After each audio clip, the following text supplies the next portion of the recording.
ലിഷോയുണ്ട്. ലിഷോയ്, അപ്പോൾ അങ്ങനെ കോടതിയിൽ പ്രവേശിപ്പിച്ചിരിക്കുന്നു. 12-ാം തീയതി വരെയുള്ള റിമാൻഡ്. പോലീസ് കസ്റ്റഡി അപേക്ഷയൊക്കെ എത്ര ദിവസത്തിനകം നൽകാനാണ് ലിഷോയ്? അതായത് ആദ്യഘട്ടത്തിൽ എന്തായാലും ഈ പ്രതിഷേധങ്ങളൊക്കെ ഒന്ന് തടുക്കാൻ വേണ്ടിയാണ് ഇപ്പോൾ ഇങ്ങനെ ഇപ്പോൾ തന്നെ ഇന്ന് തന്നെ കസ്റ്റഡി അപേക്ഷ കൊടുക്കാതിരിക്കുന്നത്. എന്തായാലും അടുത്ത ദിവസം തന്നെ കസ്റ്റഡി അപേക്ഷ കൊടുക്കുമെന്നുള്ളതാണ് നമുക്ക് പോലീസിൽ നിന്ന് അറിയാൻ കഴിഞ്ഞത്. ഈ ഭാഗത്ത് ഇപ്പോൾ കസ്റ്റഡിയിൽ വാങ്ങിയ ശേഷമായിരിക്കും ഈ സംഭവം നടന്ന സ്ഥലത്തൊക്കെ തന്നെ തെളിവെടുപ്പിനായി കൊണ്ടുപോവുക. തെളിവെടുപ്പിനായി കൊണ്ടുപോകുന്ന സമയത്ത് ഒരുപക്ഷെ വലിയ തോതിലുള്ള പ്രതിഷേധങ്ങൾ ഉണ്ടാകാനായി സാധ്യതയുണ്ട് എന്ന് മുൻകൂട്ടി അറിയാം. അതുകൊണ്ട് തന്നെയാണ് ഇത്തരത്തിൽ ഈ ഒരു 2 ദിവസത്തിന് ശേഷം മാത്രം കസ്റ്റഡി അപേക്ഷ കൊടുക്കാനായി പോലീസ് തീരുമാനിച്ചിരിക്കുന്നത്. അതിനോടൊപ്പം തന്നെ പ്രതി ഇതിനോടകം തന്നെ കുറ്റസമ്മതം നടത്തിയിട്ടുണ്ട്. പക്ഷേ അതിൻ്റെ ഒരു കൃത്യമായ ഒരു കാര്യങ്ങൾ അത് മനസ്സിലാക്കാനായി പോലീസിന് ചോദ്യം ചെയ്യൽ നടത്തേണ്ടതുണ്ട് ഇനിയും. അതായത് നേരത്തെ പറഞ്ഞ പല കാര്യങ്ങളും ക്രോസ് ചെക്ക് ചെയ്യേണ്ടതുണ്ട്. പല കാര്യങ്ങളും പരസ്പര വിരുദ്ധമായി ഇയാൾ പോലീസിനോട് നേരത്തെ തന്നെ പറഞ്ഞിരുന്നു. ആ കാര്യങ്ങളൊക്കെ തന്നെ ഇനിയും പോലീസിന് കൃത്യമായി തെളിവ് ശേഖരണം നടത്തി ഈ കുറ്റവാളിക്ക് പരമാവധി ശിക്ഷ വാങ്ങിക്കൊടുക്കുന്നതിന് വേണ്ടിയുള്ള എല്ലാ തെളിവുകളും ശേഖരിക്കേണ്ടതുണ്ട്. കുറ്റപത്രമൊക്കെ തയ്യാറാക്കുമ്പോൾ ഈ അന്വേഷണം പൂർത്തിയാക്കുന്ന സമയത്തൊക്കെ തന്നെ അത്തരത്തിൽ എല്ലാ തെളിവുകളും കൃത്യമായി സംയോജിപ്പിച്ചുകൊണ്ടുള്ള രീതിക്ക് വേണം അത് കോടതിയിൽ ഹാജരാക്കുന്നതിന് വേണ്ടി.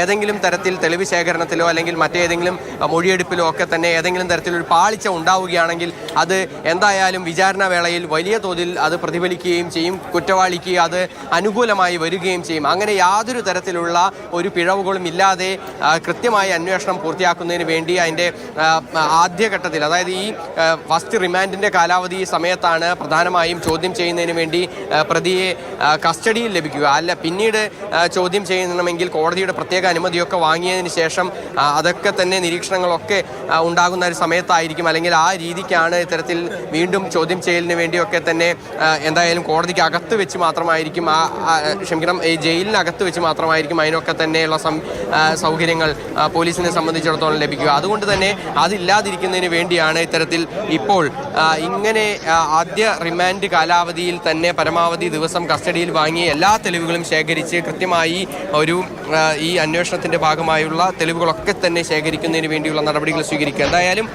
ഇപ്പോൾ ഈ കൊടും കുറ്റവാളി സബ് ജയിലിനകത്ത്, ആലത്തൂർ സബ് ജയിലിനകത്തേക്ക് പ്രവേശിച്ചു കഴിഞ്ഞു. അല്പസമയം മുമ്പാണ് കോടതി റിമാൻഡ് വിധിച്ചത്. അതിനുശേഷം ഇപ്പോൾ ഈ കോടതിക്കകത്ത് തന്നെ കോടതിക്കകത്ത് നിന്ന് നേരെ മെഡിക്കൽ പരിശോധനയ്ക്ക് കൊണ്ടുവന്നു. അതിനുശേഷം ആലത്തൂർ സബ് ജയിലിനകത്തേക്ക് ഇപ്പോൾ കുറ്റവാളിയെ കൊണ്ടുപോയിരിക്കുകയാണ്. ഇനിയുള്ള ദിവസങ്ങൾ ഈ റിമാൻഡ് കാലാവധി പൂർത്തിയാക്കുന്നത് വരെയും അല്ലെങ്കിൽ കസ്റ്റഡിയിൽ വാങ്ങുന്നത് വരെയും ഈ ആലത്തൂർ സബ് ജയിലിനകത്തായിരിക്കും ഈ ചെന്താമര എന്ന് പറയുന്ന 3 പേരെ വളരെ നിഷ്ഠൂരമായി വധിച്ച ആ നരാധമൻ കഴിയുക.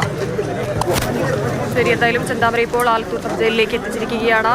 നെന്മാറ ഇരട്ട കൊലപാതക കേസ്, വലിയ രീതിയിൽ ക്രൂരമായ കൊലപാതക കേസിൽ പ്രതി പിടിയിലായത് ഇന്നലെ രാത്രിയാണ്. അതിനുശേഷം നാട്ടുകാരുടെ ഭാഗത്തു നിന്ന് വലിയ രീതിയിലുള്ള ജനരോഷമുണ്ടായി. ഇപ്പോൾ എന്തായാലും കോടതി നടപടികളെല്ലാം പൂർത്തിയാക്കി പ്രതിയെ ജയിലിൽ എത്തിച്ചിരിക്കുകയാണ്. ലിഷോയ്, ഈ ഒരു അടുത്ത മാസം 12-ാം തീയതി വരെ എന്തായാലും പ്രതിയെ ചോദ്യം ചെയ്യാനുള്ള അവസരം പോലീസിനുണ്ട്. പക്ഷേ പലപ്പോഴും പോലീസിനെ തെറ്റിദ്ധരിപ്പിക്കുന്ന രീതിയിലുള്ള വിവരങ്ങളാണ് ചെന്താമരയുടെ ഭാഗത്തു നിന്ന് പോലീസിന് ലഭിക്കുന്നത്. ഒരു മൊഴിയിൽ ഒന്ന് പറയുന്നു, മറ്റൊരു തവണ മൊഴി നൽകുമ്പോൾ അത് മാറ്റി പറയുന്നു എന്നുള്ള രീതിയിലാണ്. ഇത് അന്വേഷണ സംഘത്തിന് വലിയ രീതിയിലുള്ള ഒരു വെല്ലുവിളിയായി മാറില്ലേ? അപ്പോൾ ഏത് രീതിയിൽ അന്വേഷണം പുരോഗമിപ്പിക്കാനാണ്, ഏത് രീതിയിൽ ചോദ്യം ചെയ്യൽ മാറ്റാനാണ് അന്വേഷണ സംഘത്തിന്റെ നീക്കം? എന്തൊക്കെ വിവരങ്ങളാണ് ഇനി ചെന്താമരയിൽ നിന്ന് അന്വേഷണ സംഘത്തിന് ശേഖരിക്കാനുള്ളത്? ലിഷോയ് തുടരുന്നുണ്ട് ആലത്തൂർ സബ് ജയിലിന് മുമ്പിൽ നിന്നും. ലിഷോയ്, നമ്മൾ നേരത്തെ സൂചിപ്പിച്ചതുപോലെ തന്നെ അടുത്ത മാസം 12 വരെ റിമാൻഡിലാണ് ചെന്താമര. ആ ഘട്ടം വരെ പോലീസിന് ചെന്താമരയിൽ നിന്ന് കൂടുതൽ വിവരങ്ങൾ ശേഖരിക്കാനുള്ള ഒരു അവസരമുണ്ട്. പക്ഷേ എങ്കിൽ പോലും ഈ ഒരു അന്വേഷണത്തിന്റെ ആദ്യഘട്ടം മുതലേ ചെന്താമര വലിയ രീതിയിൽ പോലീസിനെ തെറ്റിദ്ധരിപ്പിക്കുന്നുണ്ട്. കൃത്യമായ ഉത്തരം ഒന്നിനും നൽകുന്നില്ല. ഓരോ തവണയും ഓരോന്നാണ് പറയുന്നത്. ആദ്യഘട്ടത്തിൽ പറഞ്ഞു കൂടുതൽ പേരെ കൊല്ലാൻ പദ്ധതിയിട്ടു, 2 പേരെ കൂടി നാട്ടിൽ കൊല്ലാൻ പദ്ധതിയിട്ടു എന്ന്. പിന്നീട് പറഞ്ഞു തന്റെ ഭാര്യയെയും മകളെയും മരുമകനെയുമാണ് കൊല്ലാൻ പദ്ധതിയിട്ടിരുന്നത്. ഇന്നിപ്പോൾ പറയുന്നു അവരുടെ മുഖത്ത് നോക്കാൻ പറ്റാത്ത അവസ്ഥയാണ്. അത് ചെയ്തതിലൊരു തെറ്റായി പുള്ളി കാണുന്നത് അത് മാത്രമാണ്, ആ ഒരു വ്യക്തി കാണുന്നത് അത് മാത്രമാണ്. മകളുടെയും മരുമകന്റെയും മുഖത്ത് നോക്കാൻ പറ്റാത്ത ഒരവസ്ഥയായി എന്നുള്ളൊരു കാര്യം മാത്രമാണ്. അപ്പോൾ എന്താണ് ചെന്താമരയുടെ മനസ്സിലെന്നുള്ളത്, അല്ലെങ്കിൽ എന്താണ് ചെന്താമരയുടെ പദ്ധതി എന്നുള്ളത് ഇതുവരെയും പോലീസിന് വ്യക്തമായിട്ടില്ല. അപ്പോൾ ഇനിയിപ്പോൾ അന്വേഷണത്തിന്റെ തുടർഘട്ടത്തിലും ഇതൊരു വെല്ലുവിളിയായി വരില്ലേ? ചെന്താമര ഇങ്ങനെ പലപ്പോഴും പല കാര്യങ്ങളും തെറ്റിദ്ധരിപ്പിച്ച് തിരുത്തി പറഞ്ഞുകൊണ്ടിരിക്കുന്ന ഒരു സാഹചര്യത്തിൽ തീർച്ചയായും. അതായത് മൊഴിയിലെ വൈരുദ്ധ്യം അത് വലിയ തോതിൽ പോലീസിനെ കുഴയ്ക്കുന്നുണ്ട്. പലപ്പോഴും പല ചോദ്യങ്ങളും ചോദിക്കുമ്പോൾ പല തരത്തിലുള്ള ഉത്തരങ്ങളാണ് ചെന്താമര നൽകുന്നത്. ഇനിയിപ്പോൾ ഈ ചെന്താമരയുടെ ഭാഗത്തു നിന്നും ഇപ്പോൾ ലഭിച്ചിരിക്കുന്ന മൊഴി എന്ന് പറയുന്നത് ആ മൊഴി അത് ക്രോസ് ചെക്ക് ചെയ്യേണ്ടതുണ്ട്.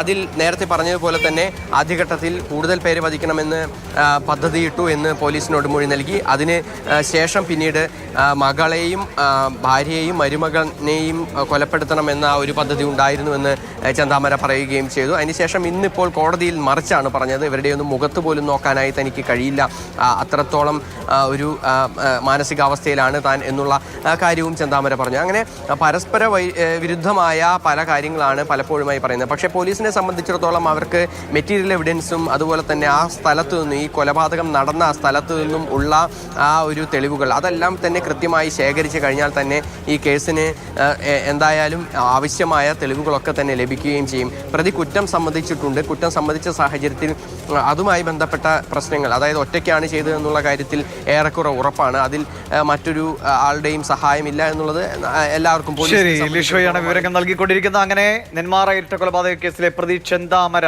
എന്ന കൊടും കുറ്റവാളിയെ ഇപ്പോൾ ആലത്തൂർ സബ് ജയിലിലേക്ക് മാറ്റിയിരിക്കുകയാണ്. അല്പം മുൻപാണ് കോടതി നടപടികൾ പൂർത്തിയാക്കി അയാളെ ആശുപത്രിയിൽ കൊണ്ടുവന്നു. അവിടുത്തെ പരിശോധനയും പൂർത്തിയാക്കി ജയിലിലേക്ക് എത്തിച്ചത്. അവിടെ കിടക്കട്ടെ, നാട്ടുകാർക്ക് അല്പം മനസ്സമാധാനത്തോടെ ഉറങ്ങാൻ കഴിയട്ടെ എന്നതാണ് നാട്ടുകാർ ഒന്നടങ്കം പറയുന്നത്.